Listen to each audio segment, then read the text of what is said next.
At the same day ya kupeana mahari ndo nakuliwa tu hapo kwa gate yao. Hata si ati nilikuwa nimekuliwa kwa nyumba. After nimerecover, nimeenda tutaka kulipa mahari, hiyo pesa yote nakuliwa hapa tu kwa tukiwa kwa gate tumesimama. 7 ndo ilikuwa. So after hapo wazae walikasirika, wakarudi huko Kawangware. Msichana naye amelia, amechoka, akarudi kwao. Pale sasa walikuwa na wazazi. Sasa sijui walienda wakasema nini. Kitu ilikuwa kuja kwa akili ni suicidal thought.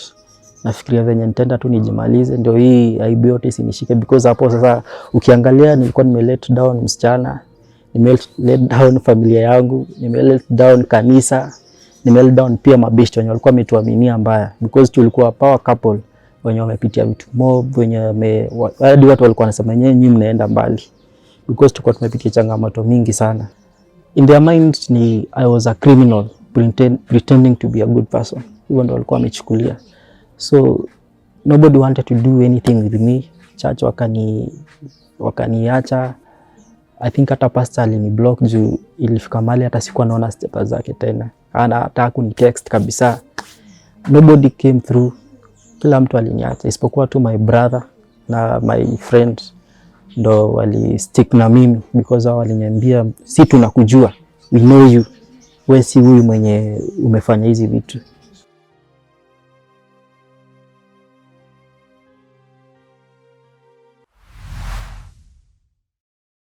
Niaje bro? Poa sana. Uko salama? Uko poa. Karibu sana kwenye Tales by Titans 254. Asante. Sisi uka sana bila kuona wanaume. Yeah. It takes time mazee kuona mwanaume. Yeah. Lakini utatuambia ni nini ilikupea courage kuweza kujitokeza kwa mtandao, kuja kuweza kushare story yako na sisi. Kitu cha kwanza, wakati ulinitumia message bro. Yeah. Niliona wewe ni mtu wa pale church. Yeah, mimi ni mtu wa church kabisa. Wewe ni mtu wa praise and worship. Exactly. Na mbona ulituangusha jo? Hapo sasa ndio temptation ukua. Temptation ni kibao. Unajua ukiwa msee wa madhabahu, wewe unajaribiwa kila mahali. What? Wewe unatestiwa everywhere, kama si kwa marriage, kwa nini? At some point kila kitu yako inatestiwa. Maze iza man, iza. Kitu cha kwanza bro, sisi tuna appreciate kila mtu, karibu sana. Watu wangu najua mna expect niambie brother unakaa fiti. Najua mademu wako hapa. Wanangoja tu nikuambia unakaa fiti alafu anza kunijudge. Kweli. But anyway bro, you look good. Yeah, thank you. Na karibu sana kwenye story zetu, alright? Asante. Bro, unaniambia ulibetia pesa ya dowry yote? Exactly. Sababu ya Msupeng? Yeah, Msupeng wazee. Ulikuwa unampenda? Nilikuwa nampenda to an extent. Nilikuwa nimeona ile struggle tumepitia, ile support amenipea. So nilikuwa ile nasema juu sai bado niko bado tunajijenga, but ilikuwa tu nataka nimsurprise, yani nifanye maisha yake ikuwe more easier than venye tulikuwa, because she really believed in me. Wow. Though nilimwangusha, I really regret sana. You regret, huh? Yeah. Huyu ni msupa mwenye mtu usema anaweza fanya anything. Exactly. To make sure that ako fine. Yeah. Watu wangu karibuni sana. Leo hii nimewaletea ndume. Mnaulizanga mwanaume wako wapi, na leo tuwa support nimewaletea mwanaume. So mkiniangusha jamani, timu yangu na waaminia. Wacha tuweze kusikiza story kwanza alafu kesi baadaye. So bro, nataka kutueleza majina kamili ni nani, umezaliwa wapi, na maisha masomo ulianzia wapi? Okay, kwa majina kamili naitwa Bradley Obeka ama aka Bradley Prosper, hiyo ndio mtandao. Hello. Bradley. Bradley Prosper. Bradley Obeka ya ID. Kwani huyu ni mtoto wa Kolongolo papa mwenye anyama nini? Mtoto wa Mluya wewe vipi? Mimi ni Mluya. Original Mluya. Kutoka wapi? Tumetoka Vihiga lakini sasa tuna reside Kitale. Watu wangu mnaona tuko na Waluya ambao ni handsome, wale ambao nakaa kama wa Nigeria. Anyway bro, life pale home ilikuwaje ukigrow na shule kidogo ilikuwaje? Probably mi nimelelewa na shosh. Na mi nilizaliwa Nairobi, place inaitwa Juja. So nimekaa Juja. So I think when my mom alizaa, because I was the firstborn. So we are blended family. I think I don't know chenye ili happen between yeye na my dad. But I came to realize that wali separate. So she went on kwa marriage nyingine. Uko side za uko Vihiga huko. So akakuacha wewe ukiwa na shosh? Ameniacha kwa shosh na babu. Wewe ni firstborn? Mimi ni firstborn. Hello. Yeah. Mmezaliwa ngapi? Tumezaliwa, mimi kwetu mimi ni firstborn peke yangu. But tuko blended family. I have other 5 siblings ambao wananifuata. Lakini kwa mother wewe ndio firstborn? Kwa mother mimi ni firstborn. But hata kwa buda bado mimi ndio firstborn. Yeah. Ni sasa kuna wale ambao wamekufuata nyuma pia. Exactly. Wow, bro, kuna kibarua. Safari ndefu.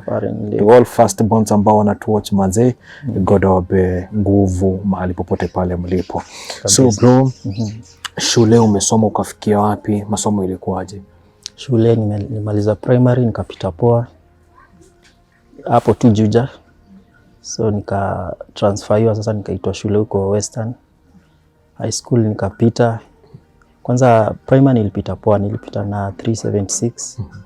Nikaitwa shule kadhaa, but sasa sikuwa na ile uwezo ya school fees. Sasa ndo nikaamua tu kwenda hizi shule za kawaida tu hapa Western pia. Ndo nilikuwa nimeitwa national, sasa sikuweza. So nikaenda huko nikasoma form 1 form 2 ndo nilisomea huko Western. Tena fee ikakuwa shida. Ndio my aunt akanichukua, which namshukuru sana, juu amenisaidia sana. Wow, amazing. Alright bro, so nataka utueleze safari yako ya kanisa, ulianzia wapi? Because mimi nakujua ukiwa mwanamuziki pale kanisani kuongoza praise and worship. Ni kitu ambao uligrow kutoka ukiwa mless ama ilikuwaje? Probably nikiwa mless nilikuwa hata nikuwa footballer, that's it. But sasa ile aji ya kanisa nilikuwa nayo sana. So when nilienda high school, nikiwa Ushago form 1 form 2, when nilikuwa Nairobi, my aunt alikuwa ananipush sana. Ananiambia lazima uende kanisa. So hapo ndio hiyo ilianza hivyo polepole. Hapo 2014 kaanza kwenda church. Uzuri hiyo church nikapata wase wenyewe wako very supportive, kani support. Basi hiyo gift ndio ikaanza kutoka ya uimbaji. So hapo ndio nikaanza kuimba from 2014. From 2014. Yeah. Wow. So bro, nataka utueleze dating ilianzia wapi? Mlianza mkakutania wapi na Msupa? Ilikuwaje safari yenu ndio tuweze kuingia, mambo ikaanza kuharibikia wapi? Msupa tulipatania kwa band. Such a band, tulikuwa tuna minister pamoja. So hapo ndio tulipatania. Na yeye pia alikuwa tu single, but ile tu approach, ile kusaidiana, kuongea polepole, though alikuwa anakaa so strict mwenye atakangi hizi story. But sasa ilianza tu kama hiyo fellowship. Kidogo tukajuana hapo 2021, 2022, 2023 ndo tukaimake it official. Yeah, so tulianza 2023. Alikuwa mtu aina gani mkianza ndio uweze kumtrust hivi vyote? First of all, she was so hardworking. Na hiyo ndio tunaweza kubaliana. Every man out there anatakanga a lady ambaye ako so hardworking. Na pia alikuwa tuna principles zake. Kunielezea nini venye life iko, venye a lot of people wana approach, but kuna kitu anaangalia kwa man. So hapo ndo tulianzia, na niliona she's straightforward, honest, hardworking. Na pia kwa life yake pia nilikuwa naona kuna sister zake wadogo ambao alikuwa na take care. Yes. Pia alikuwa first born kwao. Yeye alikuwa second born, but alikuwa amechukua hiyo role kama ya first born. So hapo ndo nilikuwa na if ako hivi, then we can do something. We can go somewhere. Because hiyo ndio ilikuwa hata mission yangu, nipate yule demo ametulia, hardworking, ana mambo mengi. Hiyo ndio ilinivutia kwake. Okay. Yeah. Wow. Maybe nakuwa kwa mtu akauliza, we mwenyewe ulikuwa mtu aina gani? Mimi nilikuwa mtu wa church sana by the way. Au someone ambao nilikuwa nimejidedicate kwa story na God. Sikuwa nimejua story mingi za wadem, hata sikuwa na story mob za wadem. Nilikuwa mtu wa God. Nilikuwa najua God anafanyanga vitu ama kikuletea mtu anakuletianga at the right time. So nilikuwa so dedicated kwa church sana at that time. In fact hata nilikuwa naishi kwa church. Kwa nyumba ya church that is. Yeah. So in simple, wewe hujaji mix na madawa, kujimix na hii maisha ya kawaida, kukunywa pombe, kuvuta mabangi, sigara? Mimi sijawahi, hata sijaionja hizo vitu. Though nilikuwa na ile, unajua nilikuwa naishi Kawangware. So Kawangware kuna hiyo peer pressure. But I think mimi kwa inaingia because and thanks to my aunt alikuwa ananiforce na mambo ya church. So ndo alichangia sana kwa maisha yangu ni focus kwa story na church. So sikuwa ijiingiza kwa mambo ya madawa. Nilikuwa nimefocus sana. Okay. Yeah. Naam. Bro, inafikia point gani mliav kumove in mkiwa pale kwa church, ama ilikuwaje ndio mwanze kupanga mambo na dowry, mambo na wedding? Hebu tueleze ilikuwaje ndio mfikie that level? So after tumekaka like tumedate for 1.5 ama 2 years tuseme, ndio tukaona it's better tuipeleke to another point ama to another place. Ndio mimi nikaambia my pastor kwamba namletea mtu amuone, na pia yeye akasema after tumemalizana naye tutaenda kwa pastor wake. So we started off as an introduction kwa church. Yeah, na it was so smooth, ilienda tu poa, haikuwa na story mingi. Alikuwa msee wa church nyingine? Alikuwa msee wa church nyingine. Na honestly nilikuwa na favor because nilikubalika. Akakubalika pia church yetu. So all parties walikuwa najua we are dating and something big is coming. Maybe in your church, wao walikuwa wamekuchukuliaje? Church yako ilikuchukuliaje? Ulikuwa mtu ambao ulikuwa unafanya nini sana pale kanisani mpaka ifike ile point ambayo unajiheshimu mpaka kuintroduce your girlfriend to your pastor? Okay, kwa church mimi nilikuwa sana na jishughulisha na mambo ya praise and worship. Nilikuwa naimba sana kwa church. So hiyo ndio ilikuwa shughuli yenye nilikuwa nafanya, na hiyo ndio ilifanya wakanipea hiyo heshima ya na leta msichana na something big nitakana tuandae about it. Because ilikuwa tu tuseme ni tradition. Kama umekuwa mtu wa church umesimama poa, hii kama we stay haikuwa make sense sana pia kwa hizi churches zetu. Ilikuwa you have to do it officially as a respect pia ya madhabahu, na pia as a respect pia to yourself na your family. Yeah. Wewe ukitaka that by the time unakuja kuintroduce your girlfriend, ukikuja kumintroduce pale kwa pasi wa kwenu, expectations zako zilikuwa gani wakati unamuintroduce? Ulikuwa una expect nini kwa maisha yenu pale mbeleni? Okay, kwa maisha yetu pale mbele nilikuwa nimeona future sana na huyo msichana. So haikuwa sasa ati unaweza introduce mtu yote kwa church ama any lady kwa church. Ilikuwa kwamba you have to introduce that person ambao uko sure na yeye, because huwezi kuwa una introduce huyu kwa pastor kesho introduce yule. So at a point imefika nimeintroduce kwa church ama kwa pastor, it means I so future with her. Nilikuwa nimeona tunaenda mahali na we had a very long journey with her. So haikuwa ile ati ya ku waste time. Because ulikuwa usha make decision. Nilikuwa nishaamua, nimesema now ni huye ni yeye, no turning back. No turning back. Okay, now so ulikuja ukamfanyia introduction, then you guys you decided like to move in, ama ilikuwaje? After introduction, though kila mtu alikuwa anaishi peke yake.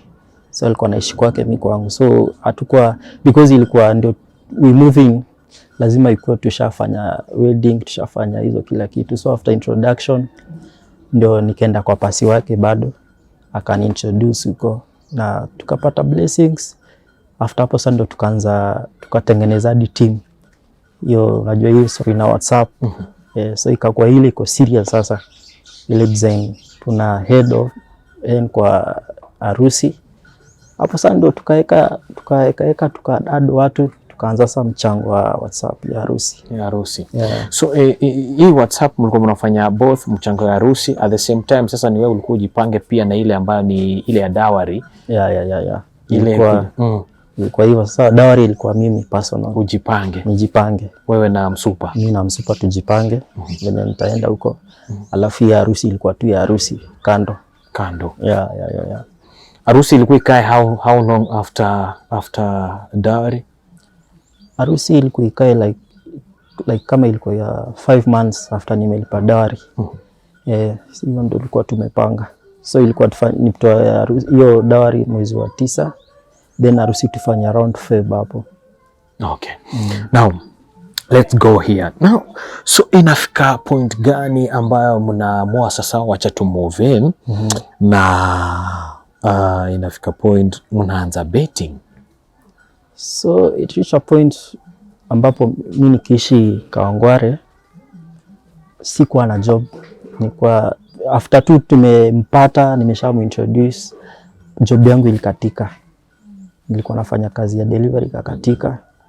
So akahave kunitafutia job huku side za Ruai sasa. So ndio nikamove in Ruai. Kwanza alinifanyia kila kitu, alinilipia hao for the first time kuja Ruai, akanibuy mattress, akanibuy blanketi, kila kitu, akisha kwamba niko poa kwanza kwa kustart. So nikapiga job. After kupiga job for 6 to 7 months ndio nikaanza kujuana na watu huku. So kujuana na watu huku, dating ilianza ile design ya umejuana na jirani, anakuambia umeshaisikia Aviator, though mimi sikuwa hiyo story za Aviator sikuwa ijua, wala hata sikuwa ijua kuna kitu inaitwa Aviator because sikuwa focus kwa hizo vitu. So ilitokea tu after jirani ameniintroduce, ameniambia jana nilieka na nikakula 60,000. Juzi nilieka na 50 nikakula na 100,000, hivyo tu. But what I didn't know ni kwamba those people watakuonyesha winning zenye wameshinda, but zile zenye wamekuliwa hata ni mingi kushindi zenye wameshinda. So hapo ndio ilianza ile kutaka kujua venye unaweza earn pesa mingi at once. Wow. So ikawa kwamba mara ya kwanza hiyo wakati ulikuwa bado uko hiyo kazi yenye ulitafutiwa, ulikuwa bado uko na ile job? Nilikuwa na hiyo job, that is 2023 nilikuwa na hiyo job. Kila kitu ilikuwa ina move sawa. Okay. Yeah. So now unakuja kujiingizaje? So there's a time that neighbor of mine alikuja akaniambia nilieka na 800 nikakula around 150 Gs. So hapo ndio nikakuwa na hiyo curiosity. Nikasema na mimi na 22,000 monthly na mtu amepata hiyo pesa nibi hata ni miezi yangu almost ya mwaka. So ndio curiosity ikaanzia hapo. Kaanza kusema na nikiweza anza kupata hii pesa mingi, hii mambo yangu ya harusi na hizi vitu zetu za harusi naweza fastisha mbio. Hata hii mahari nitapata mbio. So hapo ndo nilianzia. First day nikaeka na 20 bob nikakula 1,000. So hapo sasa ndio ikanipea sasa kumbe walikuwa wananikaribisha. Nikaeka na 20 nikakula 1,000, nikasema wow, so this is the way to go. Sasa hapo ndio addiction sasa ikaanza tu pole. Umekula 1,000 inakumotivate?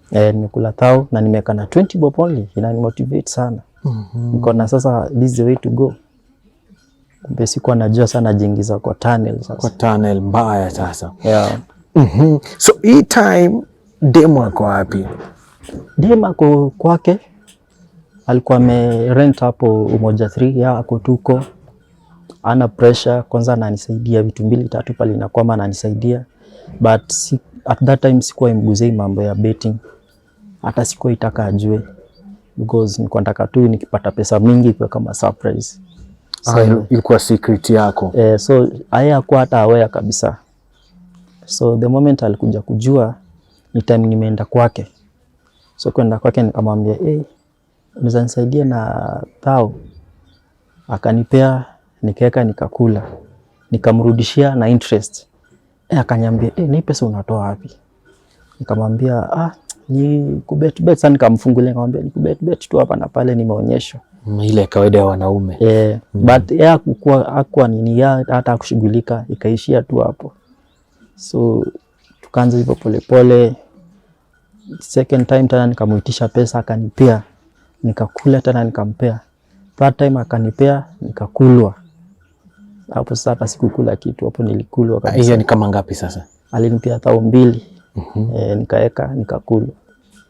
Sasa hapo sasa ndio akaniambia, lakini tumekula but haina shida, sawa tu. So hakuwa hata ile curiosity kuniuliza kwamba hii mchezo inachezwa aje. Jo, mmekula kidogo, hiyo ni kama imerudishwa. Imerudishwa, so hata kujali sana. Ungali natumaini tuta make it. Tuta make it. So hiyo time bado anakaa kivyake? Anakaa kivyake, mimi nakaa kivyangu. Na sasa ukipata salo? Nikipata salo nilikuwa najipanga. Kwanza yeye nikipata nilikuwa namwambia nimepata, nampea, ananipanga sometimes. Ama sasa venye hiyo betting ilikuwa imeingia sasa ndio ikakuwa mbaya. Napata nimechukua salo, nimeweka huko yote, nakuja namdanganya, namwambia hizo shots nilikuwa nazo huko kwa kazi ndio amenikatakata. But honestly ilikuwa nikipata salo napata 23,000, narusha huko. Sometimes nimeenda raundi juu ilikuwa ya sales, so nilikuwa napewa pesa cash, nachukua zingine naekelea. Ikifika hiyo end month napata hiyo pesa nilitumia imekava hiyo mambo yote, so napata hakuna salo nimepata, so niko negative. What? Na hii inakuliwa na betting? Na hii inakuliwa tu na betting. Lakini bado ungali natumaini? Bado nilikuwa natumaini. Hiyo ndio betting inakupeanga tumaini. The worst thing about betting inakuanga wacha nilikaa vile nilikuliwa saa jana ama yenye nimekuliwa. Hapo sasa ndio inaingizanga kwa addiction kabisa. Lakini hapo bado uko church, mambo ina roll tu vizuri? Bado nilikuwa church hiyo 2023, 24, sasa ndio tumeingia 24, nilikuwa church. Hakuna kitu hakuna nini juu sasa dem alikuwa sasa anani support because yeye alikuwa well off, alikuwa na biashara yake. So most of the time alikuwa ananishikilia sana. After nimechapa hiyo kazi for almost 1 year, niko na like hainisaidii because pesa yenyewe inaenda tu kwa kampuni yote. Hata after kuacha alinishikilia sana, hadi alikuwa ananilipia nyumba. But sasa mimi bado nilikuwa tu kwa sasa nimeingia soko ya addiction mzuri sasa. Hii time by the time unamaliza job, wakati unapata do, maybe unaingiza kwa betting nini na nini, msupa anakuambiaje? Time maybe unakuja kumuuliza do and imagine anajua alikupea job na anajua unapata salo. So kuna kitu inaitwa uongo kwa ukiwa addicted kwa anything, ama sasa precisely betting. So ilikuwa tu ile amwambia hii job si mzuri, hii job wananikata do, hii job iko hivi na hivi. So alikuwa so understanding, design ananiambia you deserve better, wacha ishe tu, but najua kuna kitu itakuja hapo mbele. So after hiyo job kuisha, alichukua pesa, kuna pesa alikuwa amepata ya chama, akanipia pesa, akaniambia ndio buy bike just because umejoin mambo ya sales, anza kufanya kazi yako sasa. So alichukua pesa yake ya chama, akajisacrifice, akanipia, tukaenda tukabuy bike. Motorbike ya pesa ngapi? Ilikuwa around 40,000, ilikuwa tu second hand. 40,000. So nikachukua hapo, nikaenda pale nilikuwa nachukua stock, nikampea pesa kidogo, pia akanisupport, pia akanilipia hiyo stock, ndio nikaanza kuzungusha tena. But that time bado niko tu kwa hiyo betting bado. Then msupa anajitolea bro. Mazi. Msupa anakufanyia kila kitu. Anafanya kila kitu. Bro, betting inayo inakuvuta. Betting ndio inaharibu kabisa, inanivuta mbaya. Hapo umebuy your bike. Umeanza kutengeneza kichele kwako. Hii ndo unapata sasa hiyo unatengeneza pesa kama ngapi? Juu sales nayo umeiva, umekukifanyia mtu. Sasa hizi unafanya zako. Hapo unatengeneza pesa kama ngapi sasa? Nilikuwa natengeneza around 500 to 800 per day. 500 to 800. Hiyo pesa ndo nilikuwa napata per day, but on the other hand haiko inanisaidia bado. Ilikuwa tu naenda kwa betting na kwa hii bike yenye imeharibika hii. Kwa betting na kwa bike, kwa betting kwa bike. So ilikuwa tu circle nazungukia hapo sasa tu. Sasa ndio ikafika mahali tukaona, hata yeye mwenyewe akaona hii bike inakukula pesa mingi na ileti do. Wewe use then tutafikiria vile tutafanya. Nilikama hapo nikauza hiyo bike. Sasa ndio nikampea some of the cash, ingine nikabaki nayo bado nikaweka betting. So nikauza hiyo bike nikampea pesa ilibaki nikaweka betting nayo nikakuliwa. Na bado umwambii kitu? Bado simwambii, but say alikuwa amejua na bet, but alikuwa anajua si hiyo kubet sana. Ile si kwa hata kwa anajua mambo ya vieta. Yeye alikuwa na nini ndo leji betting ya kawaida. Hiyo betting ya kawaida mtu anajuanga hii inanga hiyo nini sana. Inanga kama hii ya vieta. Yeah. We, so mmeuza bike, unaanzia wapi life? So after kuuza bike nilimpea some cash. So yeye alikuwa anafanya kazi ya kuuza manguo, akaniita huko, nikaanza kumsaidia kufanya delivery hapa na pale. Sasa ikawa biashara yetu sasa. Ikawa biashara yetu, tunauzia watu manguo. Sasa mimi nimetoka kwa biashara yangu nimeingia kwa yake. Nini manguo hapa na pale. So there's a time pia nikiwa kwake sasa nimekuja kumtembelea. Sasa hapo ndo akaanza kuona hii kitu niko serious. Nilikuwa nimejua pin yake ya M-Pesa. Ya M-Pesa ama ya bank. So alikuja akapata nimejitumia pesa 2000. Sasa hapo sasa ndo mambo ikaanza kuwa sasa ina escalate sasa. Akaanza kuona hii kitu iko serious. Sasa kama ameanza kuniibia because ilikuwa wizi. Hii kitu iko serious. So kaanza tu pole. Sasa ndo ikafika mahali akasema instead ya kuwa unaweka peke yako utanionyesha nikuwe naweka ndio nikusaidie usiku naweka pesa mingi. Sasa hapo ndo tukaharibu sasa kabisa. Na ukakubali nitakuonyesha? Sikumuonyesha, nilikamwambia hii kitu ni mbaya. Nikamwambia hii kitu so dangerous. Then ukijaribu kuingia itakumess, but akakubali tu. Akakubali. So ile I think kitu ilimvutia ni ile pesa tulikuwa tumekula hapo mbele. Ile alikuwa ananipea na mrudishia. So akawa na curiosity ya kujua hii kitu inachezangu aje, but mimi sikumuonyesha. So one day nimetoka church nimerudi. Naona kwa message kwa simu yangu nimetumwa 5000. Kumbe ndo alikuwa amenitumia. Kumuuliza pesa umetoa wapi, ameniambia amebet.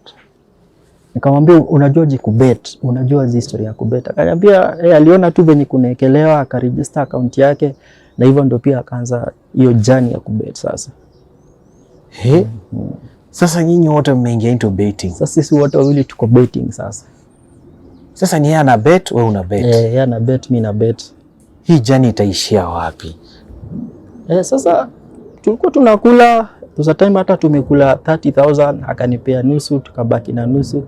Sasa ndio ilikuwa inampea hiyo nini, because when niliwaambia she's so hardworking na pali kuna pesa alikuwa ako hapo, alikuwa anataka kukua curiosity about anything that brings money as long as ni legal. So ile tu kubet akaanza kulose. Utapata akona 400,000 kwa account yake, but kidogo ikaanza kupungua from 400 to 300 to 200, ikafika mahali hata hiyo account yake bado ikaibiwa pesa. But sasa ile pesa ilikuwa imebaki bado, sasa ndio tukaweka yote ikakuliwa. Bro, mna bet mpaka na 400 Gs. 400 Gs. Ndio kwa hiyo 400 Gs kuna pesa ashaibiwa hapo kwa account. Lakini mingi mlibet nayo. Lakini percentage kubwa ni ile tulikuwa tumebet nayo. Yeah. My people. So kumbuka mko na dowry. Tuko na dowry na tuko na harusi. Na ndio hii pesa imeanza kupungua. Na kwa hii account ya dowry mnaweka kitu? Hatukuwa tunaweka kitu kabisa, because tulikuwa tuna ile imani kwamba vitu zitakuwa poa na tutarudi normal na tutafunika hiyo nini. Kwanza hii harusi yetu ilikuwa 2025, but sasa pastor wao akakataa, akasema hamwezi fanya harusi bila kulipa dowry. So tulikuwa tulisukuma harusi from 2025 December, tukaipose, but watu walikuwa wanachanga tu, tukaipose, tukaambia watu tutarudi. So kurudi 2025 August Sasa ndio nilikuwa tushaekeka pesa ya dowry sasa. Sasa ndio ilikuwa tumepanga tulipe dowry. Yeah. So by that time dowry mlikuwa mmefikisha pesa ngapi? Juu yenye mmebet nayo ni mingi.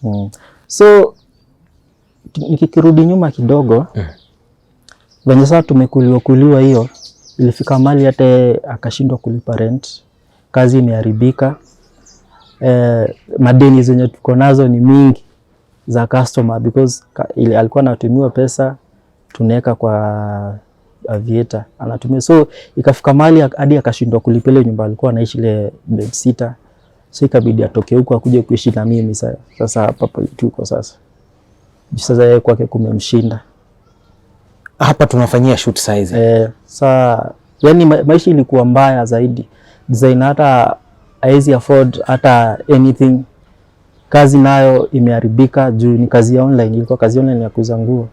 So pesa zote tulikuwa tunapata tunaekelea tu ile hope ya tunarudisha ile pesa tumekuliwa 400,000.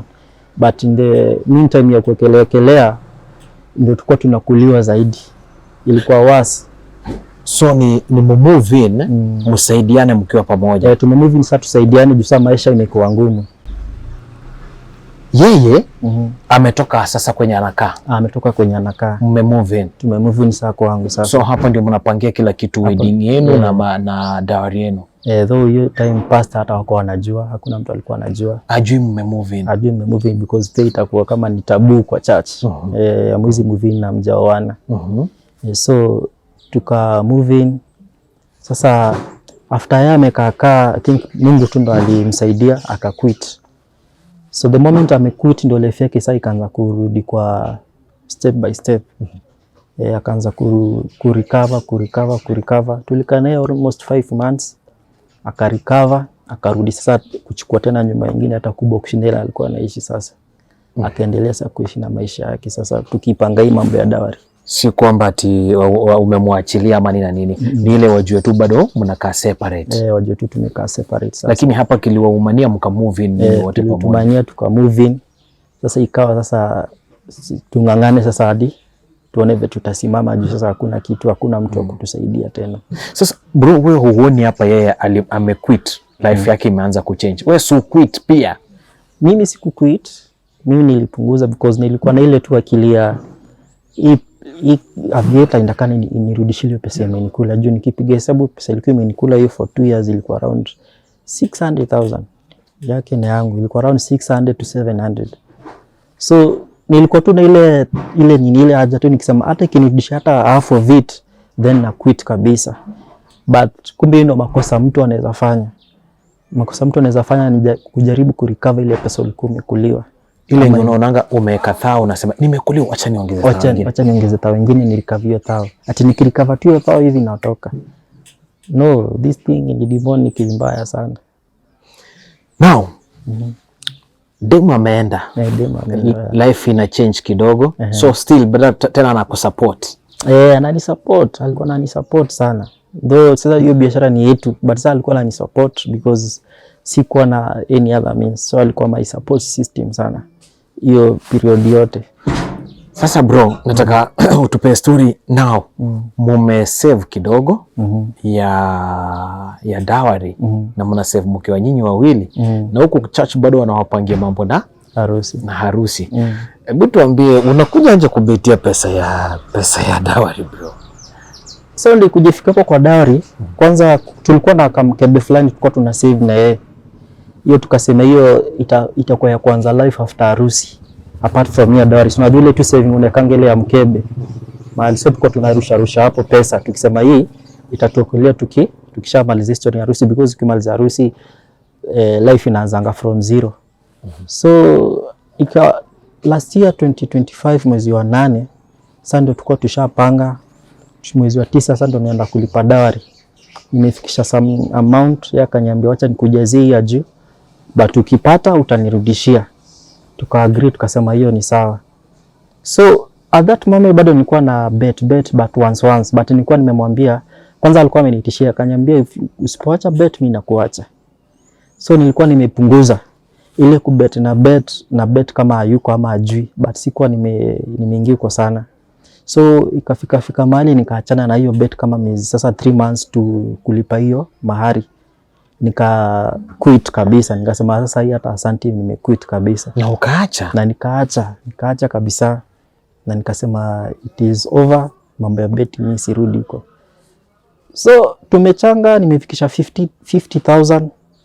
Ameambia wazazi wake like mwezi wa 9 date 13 Maimana anakuja kulipa hiyo dawari. Sasa ndio tuendelee. Akaambia pastor wake akambless, akamwambia it's okay. Nikaenda hadi na yeye tukapanga hiyo safari, tukaenda hadi kwa pastor wangu, tukaelezea pastor wangu tuna plan kwa harusi, tuna plan kulipa hiyo dawari. So pastor wetu akasema ni sawa, akasema nitakupea wazee fulani watakupeleka. Ikawa sawa. Sasa hiyo siku Friday ndo alikuwa amekeo pesa ya dawari. Juu mimi sasa singeweka juu siku anajitrust. Hata kama nimeacha hii mambo ya betting siku anajitrust. Amekeo pesa hiyo siku, hiyo masiku zote ndo amekona hiyo do. So hiyo Friday jioni tukakutana na yeye, akanitumia pesa kwa M-Pesa, akaniambia sasa ndio pesa ya dawari, wewe utaenda tu ulipe hiyo dawari. Utakuja nitakupanga hivi na hivi. Wazee mtapatana siku fulani. Nimepigia wazee wangu wa church, nikamwambia tunakuja. So nikapigia hadi mom, nikamwambia nenda kulipa dawari, na after kulipa dawari tutakuja saa tuone msichana. So walikuwa wameingiana sana pia na mama yangu. Wameingiana na watu wetu, nilikuwa hadi nimshamintroduce kwa wazazi. So wazazi wangu sasa ambao ni wa auntie wamejuana, so hata wamejua naenda kulipa mahari. So hiyo Friday after amenitumia pesa tumeachana, yeye ameenda, nikakuja kwa nyumba nikakaa, nikaanza kufikiria, nikasema hata hiyo siku ya betting haiko kwa akili yangu. Sasa nimelala, nikamka saa 6 usiku. Nikamka saa 6 nikasema niko na 50,000 peke yake. Na nilikuwa nataka hii pesa nikimaliza hii mambo ya dawari tufanye harusi direct, ndio kusikue tena na mambo commotion nyingine hapo. So akili kaniambia tu chukua 5,000 kwa 50, ekelea maybe unaweza kula pesa poa, mumalize hiyo story na harusi kabisa. Kumbe hapo sasa ndio temptation ilikuwa inaanza sasa. Usiku saa 6. Nimechukua 5,000, nimeekelea, nimekulwa yote. Nimebaki na 45,000. Na ni haka kakituka wiu. Hapo kandege tu kashu. Sasa sijui anajonga kama umeweka pesa mingi sana ndo anaanza kukula sasa, zinaangukia kwanza 1 kwanza. Hiyo ni system. Hiyo ni system.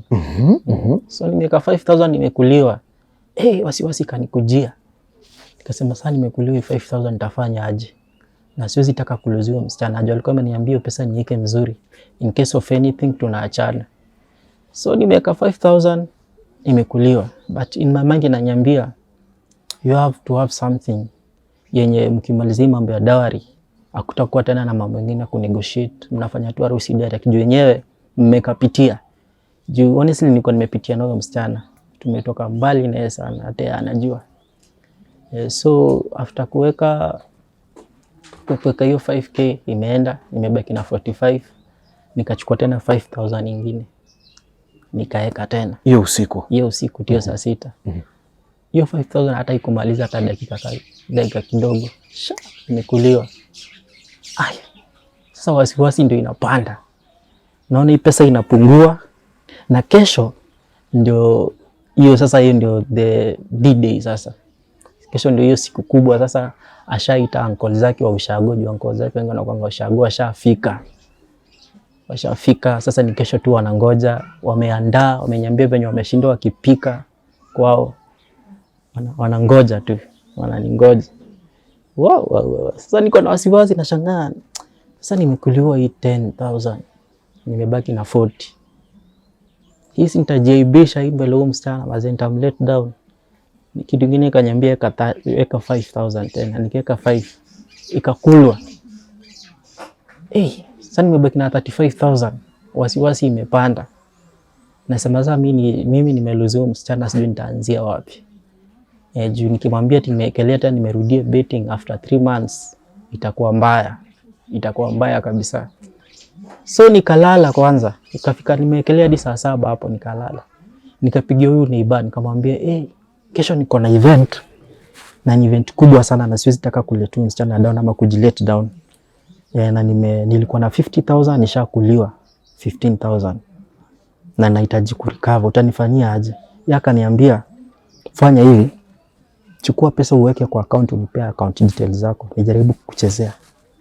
Nikachukua 5,000 kwa 30,000.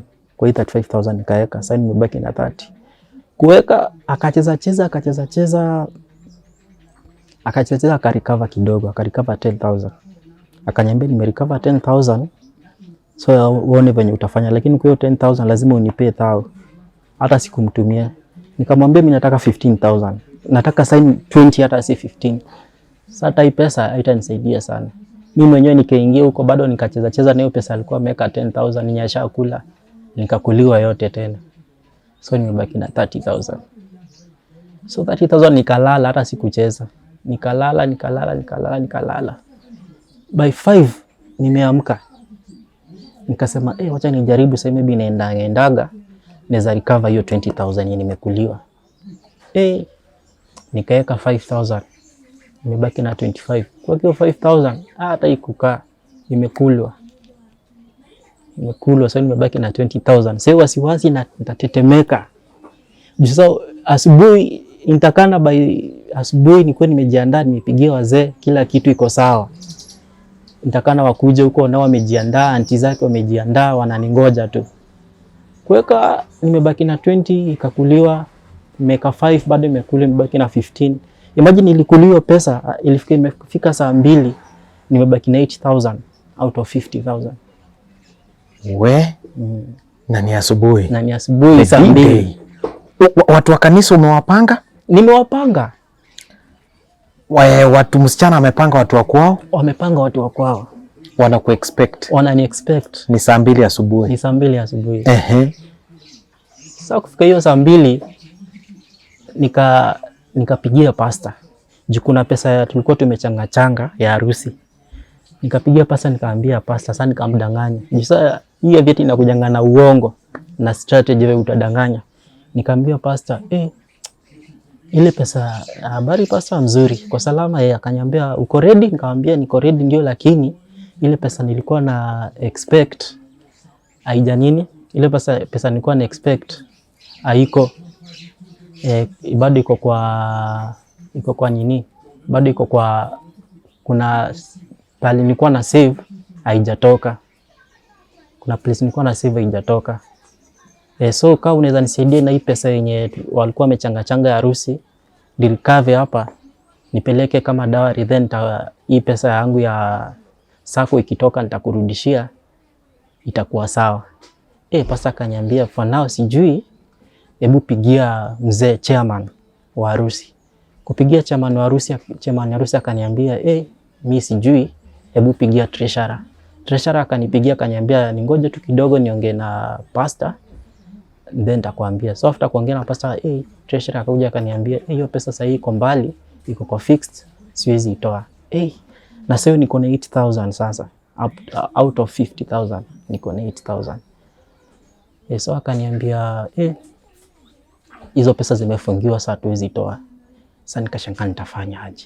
Ni saa 2, wazee nitakana wakuje, watu wamepanga. Sasa ni aibu gani naletea msichana shwali after hiyo vitu yote tumepitia? But sikukufa moyo. Nikasema sasa hapa sasa nishaharibu, wacha 8,000 yenye imebaki yote wacha niekelee huko. Nikachukua 8,000 nikaekelea huko. So kuekelea nikacheza nikakuliwa, ikafika 4,000 out of 8,000. So kufika 4,000 naweza sema ni Mungu. Nikaanza kurecover. Na recover pole 10,000, 20, nikarecover hadi 60,000. Kurecover 60,000 bado nikakuliwa, ikafika 40. Bado sikati tamaa. Nikacheza, unaweza imagine nilicheza nikafika hadi 120,000. 120,000. Nini nyingine unataka brother? Nimefika 120,000. But kuna kitu ndani yangu inaniambia hii pesa haitoshi. Fikisha juu sasa uko na stake, sasa uko vizuri. already uko na nini, ushawafikisha dowry. Sasa hata ukicheza ufikisha hata 200 hadi sasa ndio utakuwa umekava hiyo mambo ya dowry na harusi plus. Ukitoka tu hapa ni kwenda kama umefanya harusi. So nikacheza nakwambia Titus, nilikuliwa nikafika hadi 60 from 120,000 nimekuliwa 60,000. Sasa hiyo ni saa ngapi? Sasa ni saa 2 na tunaelekea saa 3. Saa 2 tunaelekea saa 3. Nimekuliwa. Nimeenda imefika hadi 60. Nikaona hapa ni kubaya. Nikiendelea kucheza nitakuliwa bado hii yote. Nikaenda withdraw. Kwanza nikatoa nikaweka kwa M-Pesa withdraw 55,000. Nikapigia wazee nikawaambia, mjitayarisha wapi mnakuja. Fanya hivi, natuma fare. Nikachukua kao 2 nikawatumia. Kuwatumia hiyo nyingine nikaenda kwa M-Pesa nikaweka kwa bahasha kwanza, nikakuja nikaweka kwa nyumba. Nikaenda nikaoga nikajitayarisha, nikaambia msichana sasa usijali, mambo iko sawa. Tunakuja, wazee ndio wako barabara wanakuja. Msichana amefurahi akasema at least finally tunamaliza hii mambo ya dawari yenye ilikuwa imetukazia harusi. Nikamwambia ni sawa, si tunakuja, msio na wasiwasi. Na akaniambia nyi kujeni, wazee wanawangoja, kila kitu iko sawa, chakula tushapika, everything iko on point. Sasa nyinyi ndio mnakuja. So nilitoka hapa around saa 5. Nikafika hapo Kayole Junction, juu place ilikuwa tunaenda kulipa mahari ilikuwa hapo Saika. So nimefika Kayole Junction kupigia wazee wananiambia bado tuko kwa jam lakini tunakuja. So nikasema acha niingie hapa kwa hii cafe nikule nikikapo nikiwangoja. So nikiwa hapo kwa cafe nimeitisha chakula na kula. Nimemaliza sasa ningoje wazee. Kuangalia mbele yangu tunaona M-Pesa. Nikajiambia haitadhuru ukichukua 5,000 kwa 50. Uweke at least upate yenye utapata fare na utapata ya kupaya wazee fare na ingine utapata ya kufanyia wasichana shopping. Ndio alikuwa ameniambia lazima niende na shopping. Nikasema haitadhuru, hiyo kitu inaniongelesha kwa kila, haitadhuru, chukua 5,000 uweke. Izae maybe hata saa hii naenda. So nikachukua 5,000 nikaweka, hata ikukaa dakika 2 nimekuliwa yote.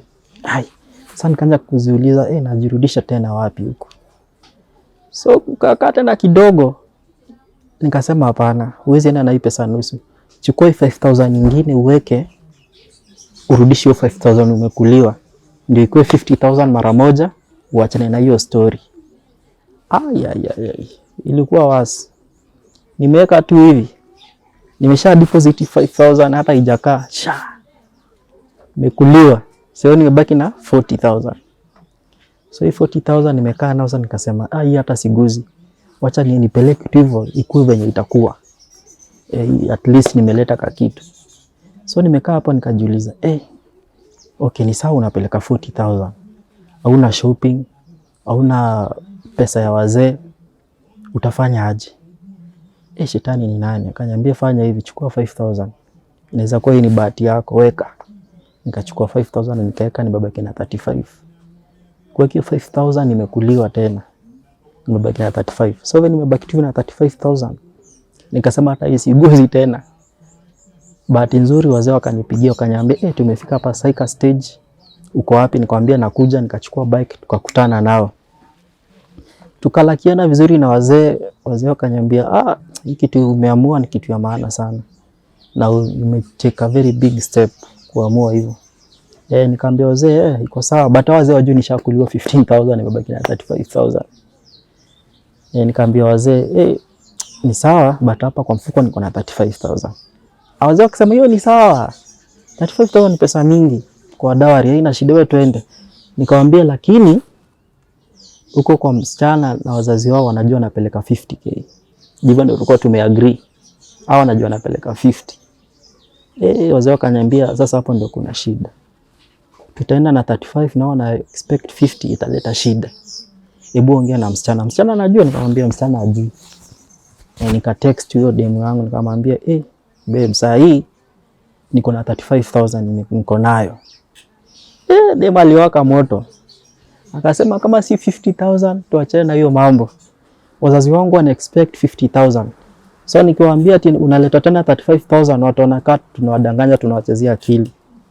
Hao wana expect 35, wana expect 50,000. Sio mambo ya 35 hiyo sitaki kusikia. Sasa nikaanza kutetemeka, nikashangaa nitatoa wapi 35. Hii 15,000 ijaze. Wazee wakaniambia sasa utafanya aje? Nikaambia wazee fanyeni hivi. Ingieni tu hapa kwa hiyo hoteli dakika moja mningoje. Kuna nifanye 1 2 nione vile nitapata hiyo 15,000. Sasa kumbe hapo ndo nilikuwa na haribu. Nikaenda hapo mbele nika deposit hiyo 15,000 ya juu. Nime deposit hiyo 15,000. Nikacheza nayo kwa hiyo app. Kwa hiyo Aviator nikacheza. Sure. 15,000 nimekuliwa. Sasa hiyo demo ananipigia masimu, ananiuliza uko wapi? Nikamwambia tuko tu hapa tunakuja. Ananiambia wazee wanawangoja. Mtalipa fine. Namwambia tulieni mimi na kama. Tulieni tu msiwe na haraka. Tunakama. Sasa natetemeka tu nikiekelea. Sasa nimeshakuliwa 15,000 ya juu nimebaki na 20. Sasa nikashangaa nitafanya aje. Kidogo nikaona msichana ametokea. Anakuja ananiuliza mko wapi mnafanya nini? Ndio nikaona anaongea na wazee but siku hapo mimi niko kwa M-Pesa hapo. Nikachukua tena 10,000 nikaekelea. So nimebaki na 10,000. Nimeekelea 10,000 nimebaki na 10,000. Kuekelea 10,000 nikakuliwa yote. So kwa hiyo dawari out of 50,000 nimebaki na 10,000. So hiyo 10,000 nikaanza kushangaa nitafanya aje. Nikakaa nikasema nishaharibu na nishakosa, wacha tu niweke tu yote sasa nione vile nitafanya. Nikachukua 10,000 nikaweka yote. Kuweka nikacheza nikaanza kutolewa kodi kidogo, nikaanza kurecover pole nikafikisha 15. So hiyo tamaa ikakuja ikaniambia hii kuweka pesa kidogo na uta recover haraka. Weka mingi ndio recover. Nikaanza kuweka 4,000. Naweka 4,000 chini naweka 1,000 inakuliwa. Nikwambia nilikuliwa nikabaki na 4,000 kwa hiyo account. Hiyo ya kubet. So kubaki na 5,000. Nikasema acha niekelee na 2,000. Nikaweka 2,000. Kuweka 2,000 nikaenda nikatolea kwa 2. So ni 4,000. Na ukweli odds zilienda zikaangukia 40. Which hiyo ndio ningeacha ingeniokolea. Ingenitoa reani but sasa ilikuwa ile uoga unafika tu unatoa. Sasa kitu kaniambia sasa hii round nyingine inakuja inaweza kuwa bado inaenda double. Chukua pesa yote yenye umebaki nayo uweke. Nilichukua pesa yote nilikuwa nimebaki nayo 4,000 plus hiyo nyingine ilikuwa 3k, hiyo ni around 7,000 nikaweka yote. Iliangukia 1.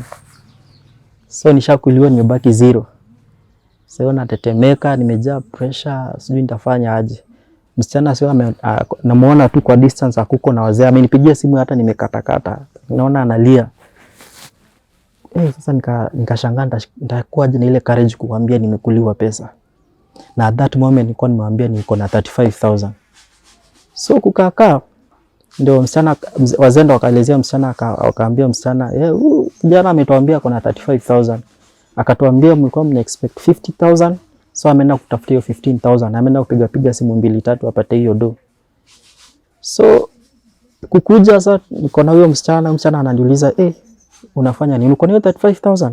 Nikuongezea 15,000 basi utanirudishia. Alikuwa willing hadi kuniongezea tena hiyo 15,000 ndio tumalize hiyo. Nikamwambia sina. Umepeleka wapi pesa? Imepotea. Imepotelea wapi? Siongei. Sasa ikawa mbaya kabisa. Msichana akalia, akaenda, akarudi, akakuja sasa na pastor wake. I think alikuwa assistant pastor wa church yao, mwenye alikuwa anampresent.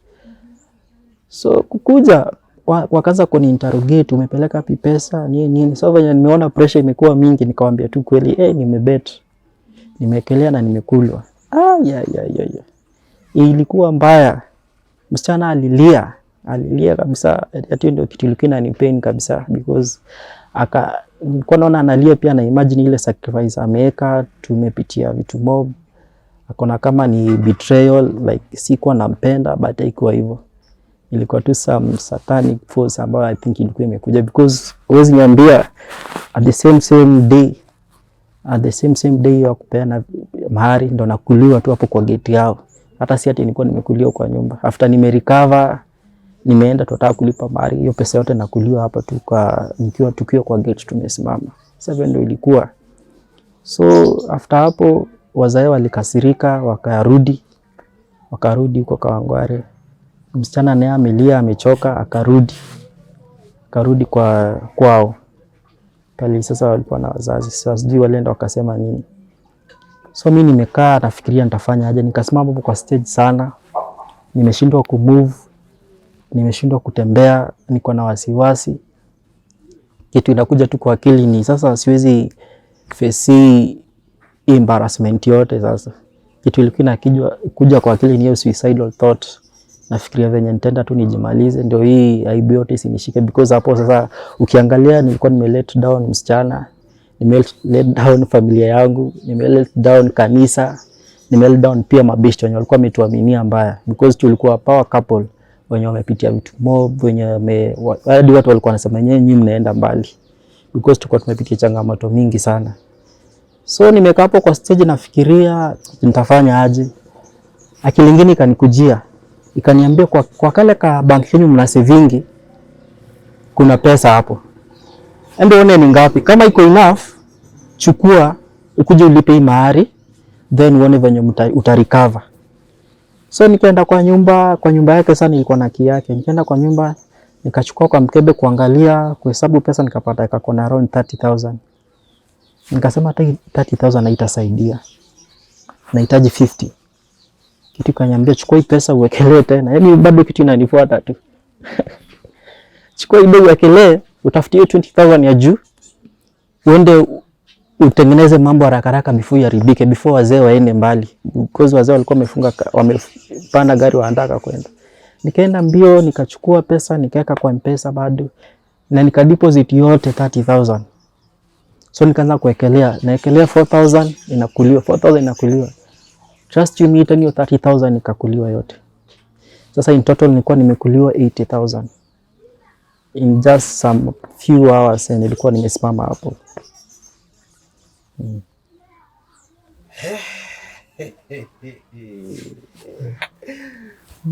Oh, yeah. Brother, pole. Ilikuwa mbaya. Dem ulirudi mkaongea naye? So hiyo siku nilikuja kwa nyumba. Nilikuwa kwa nyumba nikakaa nafikiria suicidal, nimechukua kamba nimeangisha kwa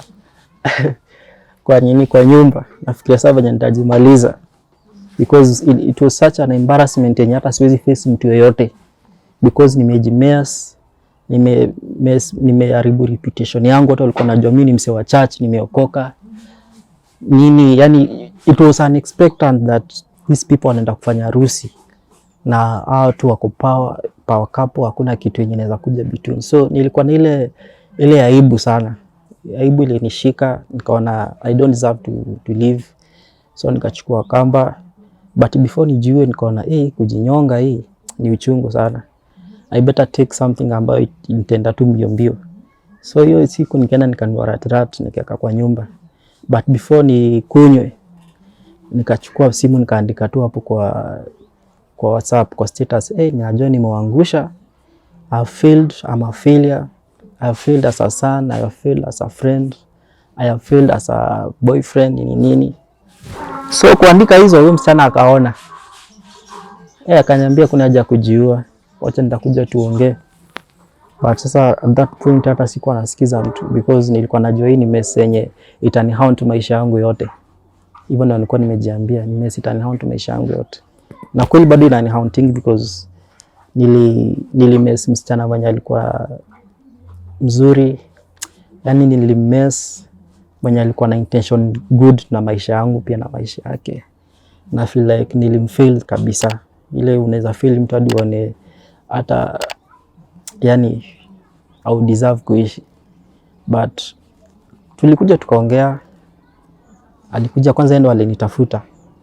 Akaniambia mimi najua the person you are. Hata kama watu wanakujudge mimi nakujua. And I know it was a mistake you made, but mimi sitakujudge, mimi nimekusamehea. The following day sasa kaniambia amenisamehea na ananijua, we have lived together, ananijua, hata asikizi watu wenye wananijudge, because yeye ndo ananijua vizuri. Akaniambia if kama life ita allow, kama nitapata pesa tu nikuje niombe wazazi wake msamaha, things can work out. Hiyo ndo maneno aliniambia, but yeye ndo alinitafuta. So you can imagine umekosea mtu but yeye ndo anakutafuta. Alinitafuta hadi hapa, akakuja tukaongea. So kwanza hiyo siku yenyewe alikuwa anajua bado siko poa, akanitumia bado pesa ya kukula after nimemfanyia mambo yote. So you can imagine the kind of a lady alikuwa. So tulikuwa tumeongea, so ndio ikafika mahali sasa pia akaanza kuchange. I think ni ile pressure alikuwa anapewa pia huko kwao na kwa pastor wao. So akaenda akaongea na pastor wake, akakuja akaniambia pastor wake amesema I did bad, na alikuwa anajua mimi ni mbaya. Alikuwa anajua venye alikuwa ameonyeshwa mimi si mtu mzuri. Hivyo ndo aliniambia pastor wake, amemwambia ati alikuwa ameonyeshwa mimi si mtu mzuri, hata venye nilikuwa namwangalia, sijui nilikuwa naangalia chini, sikuwa na mface. Hizo story ndo alinipea. So tukakaa after miezi kadhaa ndio akaanza kuchange. Akaacha kuniongelesha, akaniambia familia yake wamesema wataki kuniona na wataki anything to do with me, na yeye ameamua kumove on na maisha yake. Hiyo ndio statement alikuwa ananipea hiyo mara ya mwisho. Sasa huku church yako nayo wanaichukuliaje sasa? I tried out kureach kwa pastor but hakuna mtu alikuwa anataka kuniongelesha. Kila mtu alikuwa amejua sasa mimi ni criminal. Kitu ya kwanza nimekelea bet, kitu ya pili nimeiba savings that tulikuwa tumesave naye nimeweka. So in their mind I was a criminal pretending to be a good person. Hivyo ndo walikuwa wamechukulia. So nobody wanted to do anything with me. Church wakaniacha. I think hata pastor aliniblock juu ilifika mahali hata sikuwa naona status zake tena. Hata kunitext kabisa. Nobody came through. Kila mtu aliniacha isipokuwa tu my brother na my friend ndo wali stick na mimi, because hao waliniambia si tunakujua, we know you, wewe si huyu mwenye umefanya hizi vitu. There is a spirit behind. Pia nashukuru pia chairman wa harusi pia aliwahi nipigia akaniambia we know you na temptation ukuja bla bla, but honestly nilibaki in isolation area na nilikuwa mbaya sana both of church, kwake na kwangu. Hakuna mtu alikuwa anataka kuniona. Hao masista zake wakanipigia simu. Kwanza sister yake mkubwa alikuwa so furious, akanipea mambo, akaniambia mambo ya ajabu, venye nimekuwa mwizi, venye nimewaste nini bla bla bla. So it was so bad. It was so bad kabisa. So after this kufanyika, did you again like kwenda church wewe mwenyewe, lakini ama ulifeel like mazee imefika to the threshold, mazee hakuna mtu mwenye ananitaka, church hawanitaki, uliamua kujikalisha ama sasa what was your next step? Nilijikalisha because sasa ilikuwa sasa hakuna mtu anaweza nitaka kuniona. Kwamba pia hiyo Aviator imeneka kwa madeni pia kwa watu. At that point pia nilikuwa ile mtu madeni unakopa huyu ufanyie hivi, mtu anakupea pesa umfanyie kitu umfanyie. So naweza sema nilikuwa nimekatais na watu wengi pia mabeshte. So nilijieka tu kwa hii isolation area, unaona. Nobody came through. Hata up to now kuna mtu ashai kuja through. Nimekuwa nikijieka tu na ngangana tu na live ina kama. I know your girlfriend, your ex-girlfriend anakuwatch, your church, your church ambayo ulikuwa that time inakuwatch, church kwa kina msichana wanakuwatch. Maybe from your heart, what can you tell them, wale wote ambao walikuwa behind kukupush kuweza kumake it, kuweza kupeana dowry na kuweza kuwa msichana, na the family ya kina msichana pia, your uncles pia, in general, what are you telling them?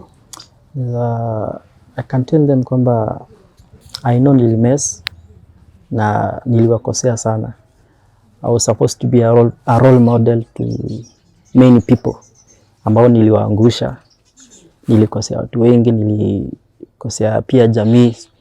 Up to now hata kuenda ushago pia imekuwa noma. I just want to apologize to everyone, though I've tried to reach kwa hata kwa pastor wa msichana nimwombe msamaha, but it seems hataki kuniona. Nimejaribu pastor wetu in vain. Nimeomba msamaha watu kadhaa wenye nilikosea. pia kwa kina msichana, au one day watakuja kunisamehe, na ningependa pia niwapate wanipetio, waweze tu kunisikiza personally because I'm ready. Right now sina aibu because makosa ilishafanyika na hakuna mtu akoseangi. Vitu hufanyika, ni vile tu makosa yetu inakuanga different. But from the bottom of my heart nasema wanisamee, na wanisamee tu, na kama itawezekana to meet, tuongee, wanipe hiyo chance ya kuongea nao, I'll be so happy, na nita feel niko relieved hata kama tutairudiana na msichana, but what I need from them ni forgiveness because niliwaangusha vibaya sana, yenye ilikuwa unexpected from a person such like me, na pia a role model kama firstborn kwa watu wengine. Wow. Imeeleweka bro. And maybe ni nini ambao unaweza tu approve ya kwamba uliachana na baiting, and hiyo time ambayo umekuwa, we call it a break time, hiyo time ambayo umekuwa alone, nini ambayo umekuwa ukifikiria, nini ambayo umekuwa ukifanya, na imechukua how long? I can say it has been 5 months going to 6 since nikutio Aviator. Na nimeanza recover kidogo, hata naona nimeanza kurudisha mwili because nilikuwa nimeisha kabisa. Nimelearn a lot from it, na nimelearn that you can never correct a wrong by adding a wrong on it. 2 wrongs can never make a right. Na nimelearn from my mistakes, and I don't think something like that can happen in future as long as niko engaged ndani. Na nimelearn vitu mingi sana from it. For now niko tu hapa. Life has been so hard since huyo msana ndo alikuwa sema tu backup yangu yeye na Mungu. Since aende maisha imekuwa hard sana, imekuwa ni struggle na story na food, rent, but tunasukuma tu. Na tuna expect kwamba sina like me pia naweza pewa chance in one way or the other. Okay. Makosa hufanyika bro. Yeah. Sisi wote ni wanadamu, right? Yeah. Na kitu ambacho kinanipendeza ni kwamba pia ulikuwa unajaribu kujituma. Hii baiting unafanya si kwamba unafanya uende kukunywa. Exactly. Si kwamba unafanya uende kujieka kwa madawa ya kulevya. Si kwamba unafanya uko na girlfriend mwingine ambao unatafutia do. Yeah. Huyu ni demu wako, unajaribu like unataka kumsurprise, like unataka kumake sure life yake iko fiti. Yeah. And mimi chenye naweza kuambia pole. Alright, we are human being, na sisi ni wanaume. Wanaume sio rahisi kuongea. Exactly. Wanaume ni ngumu sana kuongea kitu kama hiki. Mtu ufeel kwamba ni aibu. Yeah. Lakini you've taken your time to kuji-express what you've gone through. Niko sure kwamba your story is one of the story ambayo inaenda kufungua wanaume wengi sana ambao wanajifungia kule ndani, hawaongei. Wanapitia mambo mengi na they don't talk. Yeah. I'm sure you've been in depression for some time. Yeah. Niko sure imekutake sana time ndio uweze kujitokeza kwa media kuweza tell out your story. Yeah. And thank you. As usual, sisi kwa story yetu usually say we listen, we hear, but we don't judge, okay? Yeah. Yeah. Now, I want maybe to a person who is watching your story, through the experience na what you've learned through your story. Kuna mtu saizi ako into baiting.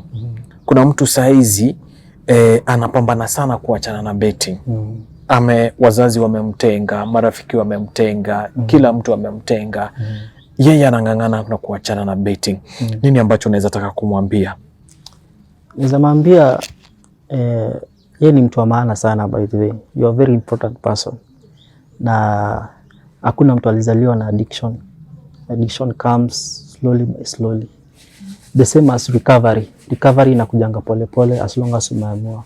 Anything you decide inakuanga mindset. So isema ati sasa uende rehabilitation for any no. Hadi kuna wametola rehabilitation bado wako kwa hizo to addiction. So niweza mwambia tu the first step ni kustop. Kustop.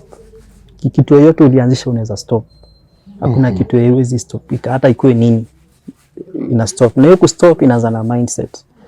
Unajifikiria what are your triggers? Nini inakupeleka kwa hii bet? Second thing ni hiyo mambo sijui ati wacha ni recover. You will never recover from gambling. Gambling will not make you rich. gambling will never change your life. You will never recover from gambling. So second thing, muache kusema ati wacha ni recover pesa nimekuliwa. You have to accept kwamba that thing ni kwa acceptance. Nimekuliwa hii amount. No matter how much huge iko, just kubali useme mimi nimekuliwa na hapa pale nimekuliwa imefika mwisho. Now hapa pale nimekuliwa hii pesa imefika mwisho, now it's time to recover. Hapo ndio uta recover. Lakini ile time unasema ati una recover from gambling, you can never recover. Yenye ilikuliwa, hii imekuliwa imeenda, achana nayo, sahau, start your life. Na isolation is not the best thing. Toka huku nje, ongea na watu. Ambia mtu I'm addicted to this, I'm addicted to gambling. Hiyo itakusaidia. But ukikaa mahali pamoja haitasaidia. Kama ningekaa mahali pamoja hivi nimeji-isolate, hata sasa bado ningekuwa na gamble. Ningekuwa bado na struggle na hiyo kitu. But ku open up kwa wasee, kukaa na watu, yani kwa wacha uko responsibility ya watu ile design unaopenia up, unawaambia struggle unapitia.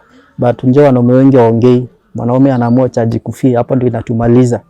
So toka, ongea na watu, associate watu, be accountable kwa vitu unafanya. Accountability pia sana ndio inasaidia mtu kuacha any addiction.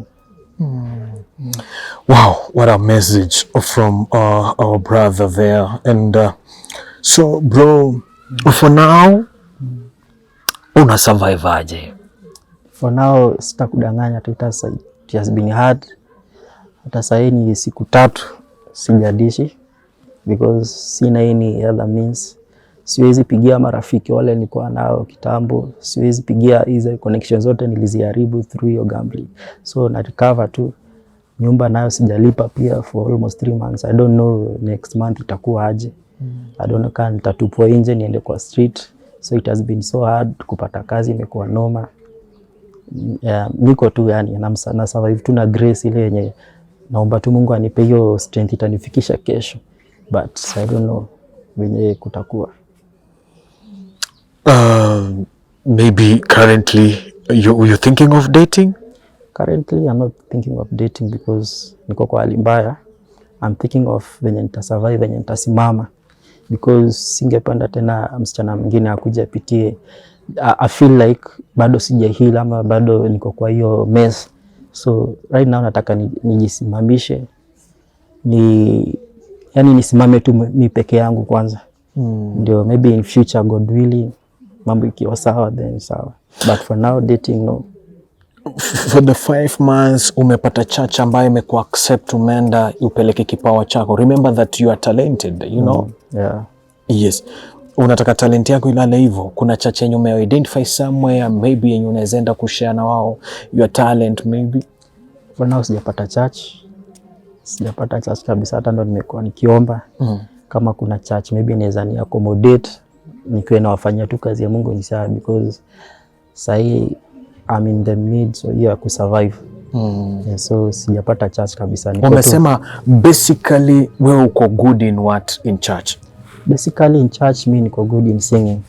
Na tuseme tu ministration niko sawa. Yeah, because you are in band. And kuna band pia. Yeah. All right bro. So my people are watching you. Yeah. Tumekuwa tukisimama sana na madem. Na umetoa show kwamba manze betting ulisare. Yeah, nilisare betting kabisa. Wewe unataka tuko help aje? Saizi unataka tuko help aje sasa? For now nikisema nikipata tu job yote hapo nje inaweza niokolea sana, inaweza nitoa kwa hii ngori niko nayo saizi. Yeah, so anyone may akona job, ikuwe casual, ikuwe any, I'm ready to. For now siko in the maji ya kuchagua anything. Your ID iko? Yeah, ID niko nayo. Documents zako za shule? Documents za shule sina, sijaiendea since niko college dropout. Okay. Sijaiendea. Na za high school pia? High school ziko, but ziko mbali kidogo, but ziko. Ni kitu unaweza pick job ikatokea. Job ikatokea naweza pick. So size the quickest thing you need like we help you nini? The quickest thing sahi hata nikipata ya something small ya food, ya rent, itakuwa sawa. Juu hapo sasa ndio nimekwama kabisa. because sahi naogopa kwenda kwa street, by then naogopa kwenda kwa street kulala nje because of the mistake I did, but nikiweza okolewa na hiyo inaweza kuwa sawa kabisa. All right. My people, as usual, we say we listen, we hear, but we don't judge. You've been seeing ladies on our stories, and every time most of you have been asking me kwamba mbona Titus utuletee wanaume pia tuweze kusikia masaibu ambao wanaume wanapitia. Kwa kweli umeweza kusikia kwamba wanaume wengi huko nje wanafanya betting ndio kuweza kusurvive. Wengine kweli wana make it na wengine hawa make it. Sitasema kwamba betting ni nzuri. Betting kwa kweli huwa wanasema kwamba responsible. Na wanasema kwamba it's ni game ambayo siwezi advise anyone, and kwa kweli vijana wengi tena sana wameingia into betting. Wengi wameweza kujihang, wengi wameweza kujiondoa uhai, and what I can say bro is that since umejikumbuka wewe mwenyewe, Yeah. we want to help you. And we want to help you to change your life, okay? Yeah. So anything that people are going to contribute towards your life, appreciate them, okay? Exactly. We want to see your life changing. Sio lazima mtu akuandike kazi. Exactly. Nowadays you can do job on your own. Yeah. Mazee unaweza jiamulia ni aje, mimi naweza pata troli ya mayai na nisimamisha pale nje, mimi nitauza mayai. Unaweza jiamulia manze, mimi naweza amua nifungue hata kama ni hoteli, mimi nipige chapo, mazee niuzie wase. At the end of the day uta make something, okay? So decision ni yako chenye utafanya, alright? Yeah. But I want to see next time tukikuja kufanya transformation ya chali pia. Exactly. Tuweze kujua pia machali wanaweza change. Yeah. Na kitu ingine mimi nakutakia ni kwamba zidi kujiombea. Wewe ni mtu ambao unajielewa. Yeah. Zidi kujiombea. So na pia uweze kupata kanisa ambalo litakuelewa. Yeah. Kanisa ambalo halitakujudge. Kanisa ambalo litakuchukua kama mtoto pia likulee. Yeah. I'm so disappointed a bit that I think church is a place ambayo inafaa kutukosoa na kuweza kutucontrol, kuweza kutubeba sisi. Yeah. Nashindwa sana ikiwa itafikia ile point ambayo church inakuachilia. Yeah. Badala ya kuchukua iseme kwamba huyu ni mtoto wetu ambaye tumelea, anapotea, tuweze kumcorrect. Nashtuka sana pia watu wa kanisa ambao mnanitazama kwa sasa, mnapoachilia such talents zinaharibika, kidogo inanichanganya. Kama dunia itakukataa, kanisa likukatae, je, ni wapi tutakimbilia? I'm a little bit disappointed, but as we shall say, we watch, we listen, we hear, but we don't judge. So bro, nataka utupia nambari yako ya simu na majina kamili ambayo tutapata kwa ile nambari ya simu, so that anyone who is watching your story now, anaweza simama na wewe katika wakati huu mgumu ambao unapitia. Angalau uweze kufikia. Na in case kukuwe na mtu anataka kusupport, anataka maybe kudhibitisha, pia nitakuwa nikipeana nambari yangu ya simu. Wale ambao maybe watataka kitu fulani tuweze kufanyia. Na wanaona maybe wana feel kwamba maybe kuna mahali ya wanaona like when they need that transparency, nitakuwa nikipeana nambari yangu, pia wataweza kunifikia, alright? Okay, but for now nataka uweze kutupia nambari yako ya simu na majina kamili ambayo tutapata kwa ile nambari ya simu. Okay, my number ni 011 599 4184. Rudia tena. 011 599 4184. Majina italeta Bradley Obeka. Bradley Obeka. Yeah.